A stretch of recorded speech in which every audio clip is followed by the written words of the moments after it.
খুবই খুবই বিব্রতকর, আপত্তিকর এবং উদ্বেগজনক একটি বক্তব্যকে কেন্দ্র করে এই আলোচনাটি শুরু করতে চাই এবং অবশ্যই এই আলোচনাটি অনেক বেশি আতঙ্কের এবং আশঙ্কার জায়গা থেকে করছি।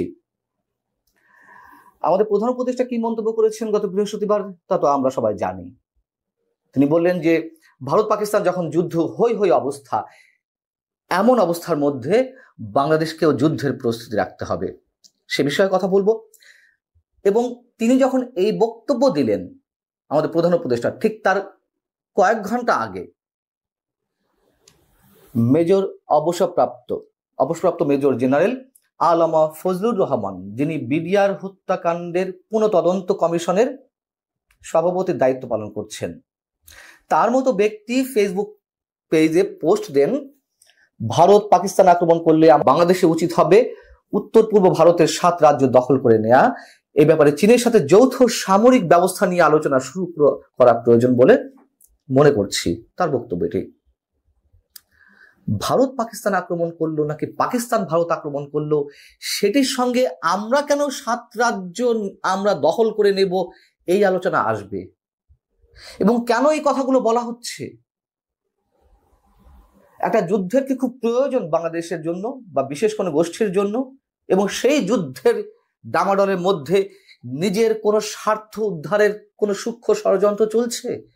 এমন প্রশ্ন ওঠাটা তো খুবই প্রাসঙ্গিক।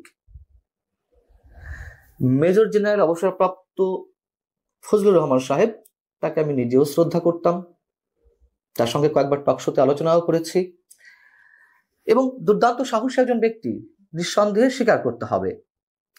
তিনি বিডিআর এর প্রধান ছিলেন এবং ভারত মিয়ানমারের সঙ্গে বাংলাদেশে বা বিডিআর এর তিনটি যুদ্ধে তিনি নেতৃত্ব দিয়েছেন এবং প্রতিটাই বিডিআর জওয়ানরা তার নেতৃত্বে জয়লাভ করেছে। একটি ছিল মিয়ানমার যখন নাফ নদীতে বাদ দেয় 2001 সালে, ঠিক সেই মুহূর্তে উত্তেজনাকর অবস্থায় যে সংঘর্ষে শুরু হয়, প্রায় যুদ্ধের মতো অবস্থা, সেখানে জেনারেল ফজলুর রহমানের নেতৃত্বে বিডিআর এর জওয়ানরা জয়লাভ করেন। এবং 2021 এপ্রিলের 2 দফায় ভারতের সীমান্তরক্ষী বাহিনীর সঙ্গে বিডিআর এর 2টি সংঘর্ষ হয়েছিল, যুদ্ধ হয়েছিল। সেই দুটোতেও বাংলাদেশ জয়লাভ করে, বাংলাদেশের বিডিআর। কিন্তু তিনি কেন এই ধরনের কথা বলছেন, এবং যখন কিনা একটি স্পর্শকাতর কমিশনের তিনি সভাপতির দায়িত্ব পালন করছেন, তাকে দিয়ে বিশেষ কেউ বলানোর চেষ্টা করছেন? তিনি কি স্বতঃপ্রণোদিত হয়ে কথা বলছেন, নাকি প্রধান উপদেষ্টার বক্তব্য, জেনারেল ফজলুর রহমানের বক্তব্য, এর আগে তথ্য উপদেষ্টা মাহফুজ আলম কিংবা সমন্বয়কদের কেউ কেউ যা বলছিল সবই একই সূত্রে গাঁথা? এবং এই প্রশ্ন তো ওঠাটা খুব স্বাভাবিক নয় কি? যখন আমাদের প্রধান উপদেষ্টা এই 7 সিস্টার্সকে নিয়ে চীনে মন্তব্য করলেন যে ভারতের পূর্বাঞ্চলে অবস্থিত 7 সিস্টার্স নামে পরিচিত 7টি রাজ্য সম্পূর্ণভাবে ল্যান্ডলকড এবং সমুদ্রের সঙ্গে তাদের কোনো যোগাযোগ নেই, এবং সেই সমুদ্রের অভিভাবকত্ব দাবি করলেন প্রধান উপদেষ্টা বাংলাদেশের পার্সপেক্টিভে, এবং এই 7 রাজ্য চীনের সম্প্রসারিত অর্থনীতির একটি অংশ হতে পারে, এই মন্তব্য করেছেন। তারপর থেকে তো আমরা দেখলাম ভারতের কি রিয়াকশনটি, ট্রান্সশিপমেন্ট বন্ধ করে দেওয়া হলো, ওপেন বলা হচ্ছে যে আমাদের প্রধান উপদেষ্টা বক্তব্যের পরিপ্রেক্ষিতে বলা হচ্ছে, এবং ভারতের নিরাপত্তা বিশ্লেষক থেকে শুরু করে কূটনীতিবিদরা সব তো একই ভাষায় ইউজ করছিলেন তাদের কথাবার্তাগুলো। ভারতের নিরাপত্তা বিশ্লেষক প্রফুল্ল বক্সি ভারতের বার্তা সংস্থা ANI কে দেওয়া একটি সাক্ষাৎকারে বলছিলেন যে বাংলাদেশ, চীন এবং পাকিস্তান সম্প্রতি চিকেন স্নেক বা শিলিগুড়ি করিডোর এবং ভারতের গলা চেপে ধরে সুবিধা নেওয়ার বিষয়ে কথা বলছে। এখন বাংলাদেশ বলছে চীনের সাহায্য করা উচিত। ঠিক মেজর ফজলুর রহমান যেটি বললেন সে কথাই তো তারা আগাম বলে রাখছে প্রধান উপদেষ্টা যে বক্তব্য দিয়েছিলেন তার পরিপ্রেক্ষিতে। যাই হোক, এবং বলছেন যে শিলিগুড়ি করিডোরের উপর নির্ভরশীল 7টি ল্যান্ডলকড রাজ্যে প্রবেশ করা উচিত, যেটি বাংলাদেশ বা প্রধান উপদেষ্টা যে কথাটা বলছেন সেটি তিনি পুনর্ব্যক্ত করে বলছেন, এবং হুমকি দিয়ে বলছেন বাংলাদেশ বুঝতে পারছে না আমরা বাংলাদেশের বিপরীত দিকে একই কাজ করতে পারি, আমরা সমুদ্রের ওপার থেকে তাদের ত্রুটি চেপে ধরতে পারি, এবং তিনি বলছেন ভারত সরকার পরিস্থিতি সম্পর্কে অবগত এবং ব্যবস্থা নিয়েছে। ভারত সরকার এ নিয়ে মিডিয়ার কাছে ছুটে গিয়ে হইচই করবে না।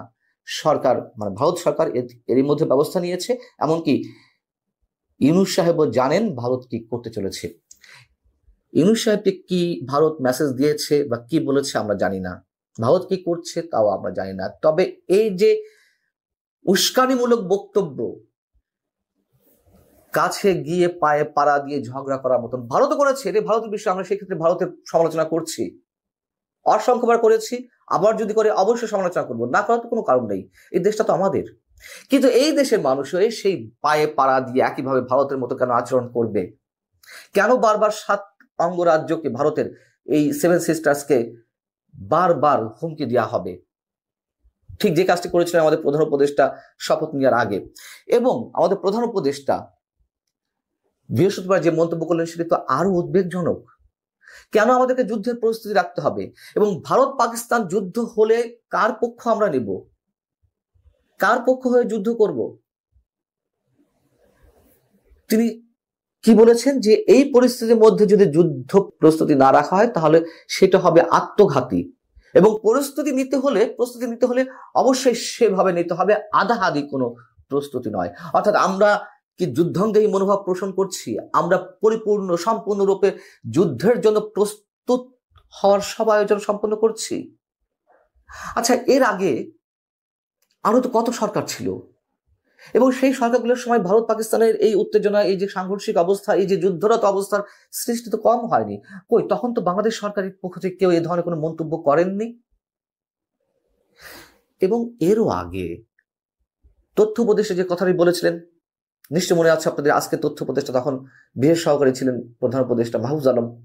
তিনি তার ফেসবুক পোস্টে একই কথা বলেছিলেন যে বাংলাদেশের সঙ্গে পশ্চিমবঙ্গ, আসাম, ত্রিপুরা, মণিপুর সহ উত্তর পূর্বাঞ্চলীয় রাজ্যগুলোকে যুক্ত করে একটি মানচিত্র প্রকাশ করতে হবে। মানে তিনি প্রকাশ করেছিলেন এবং সেই আশাবাদ ব্যক্ত করেছিলেন যে এরকম মানচিত্রের মতো আমাদের নতুন মানচিত্র করতে হবে। পৃথিবীতে আর কোন নোবেল বিজয়ী, আমাদের নোবেল বিজয়ী অধ্যাপক ডক্টর মোহাম্মদ ইউনূস সাহেবের মতন কেউ যুদ্ধের পক্ষে কথা বলেছেন কিনা আমার জানা নেই।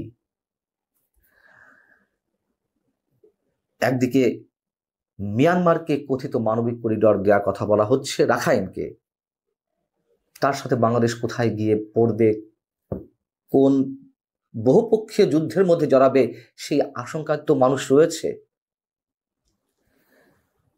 কারা যুদ্ধ চাইছে? কারা যুদ্ধ ডেকে আনতে চাইছে? এর মধ্য দিয়ে কারা বেনিফিশিয়ারি হবে? কারা ক্ষমতায় দীর্ঘস্থায়ী থাকতে সব ধরনের সুযোগ সুবিধা লাভ করবে?